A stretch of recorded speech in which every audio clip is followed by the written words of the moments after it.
নমস্কাৰ পৰিৱৰ্তন আৰু শিক্ষা ইউটিউব অনুষ্ঠানলৈ আপোনালোকক সকলোকে সম্ভাষণ জনাইছোঁ। আজি মই এটা মনৰ ভাৱ আপোনালোকৰ সন্মুখত শ্বেয়াৰ কৰিব খুজিছোঁ। সেইটো হৈছে মানে ল'ৰা ছোৱালীয়ে দেউতাকতকৈ মাকক কিয় বেছি অমান্য কৰে। মই মনতে ভাবি পাইছোঁ ইয়াৰ এটা কাৰণ, বহুত কাৰণ আছে।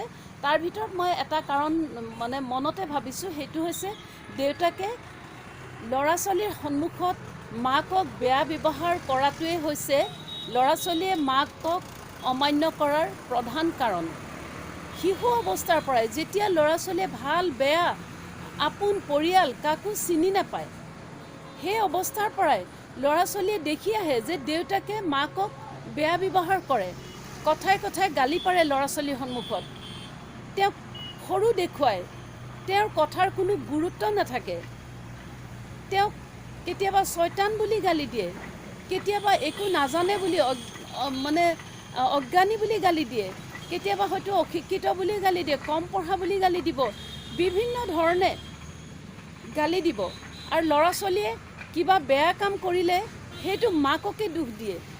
ল'ৰা ছোৱালীক দুখ দিব লাগে, ল'ৰা ছোৱালীক বুজাব লাগে, যি হৈ আছে সকলো মাকৰ কাৰণে হৈ আছে। এই কথাটো যেতিয়া ল'ৰা ছোৱালীৰ সন্মুখত দেউতাকে কৈ দিয়ে, তেতিয়াহ'লে ল'ৰা ছোৱালীয়ে সেয়া মাকক কেতিয়াও সন্মান কৰিবলৈ নিশিকে। তেনে কৰিলে ল'ৰা ছোৱালীয়ে দুখটো নিজৰ গাত নলয়, সকলো দুখ মাকৰ গাত ঠেলি দিয়ে।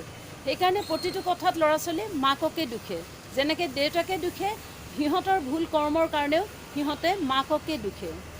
গতিকে অকণমান চিন্তা কৰি চাব লাগে। আমি সকলোৱে এটা বিয়াৰ আগতে সকলোৱে এটা সপোন দেখোঁ, এখন সুখৰ সংসাৰৰ সপোন দেখোঁ, কিন্তু যেতিয়া সংসাৰখন কৰোঁ তেতিয়া আমি কোনে কেনেকৈ ইজনে সিজনৰ প্ৰতি ব্যৱহাৰ কৰিব লাগে সেই কথাখিনি আমি বুজি নাপাওঁ, নেজানো বা জানিও মানে নকৰোঁ। গতিকে এই কথাটো বৰ চিন্তা কৰিব লগা কথা।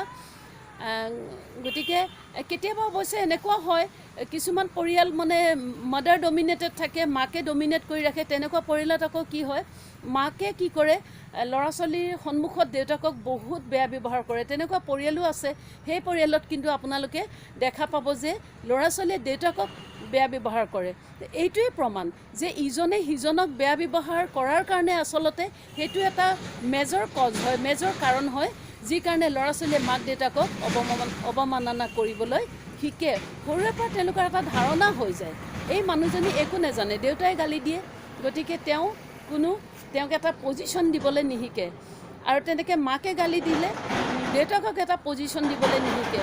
আৰু যেতিয়া দেউতাকে মাকক বেয়া ব্যৱহাৰ কৰে সৰুৰে পৰা, তেতিয়া ল'ৰা ছোৱালীয়ে যেতিয়া নিজৰ মাকজনীকেই ব্যৱহাৰ কৰিবলৈ, ভাল বিহেভ কৰিবলৈ নাজানিলে, প্ৰথম নাৰী যি তেওঁক জন্ম দিছে, গতিকে বেলেগ নাৰীৰ প্ৰতি তেওঁলোকৰ কি সন্মান থাকিব।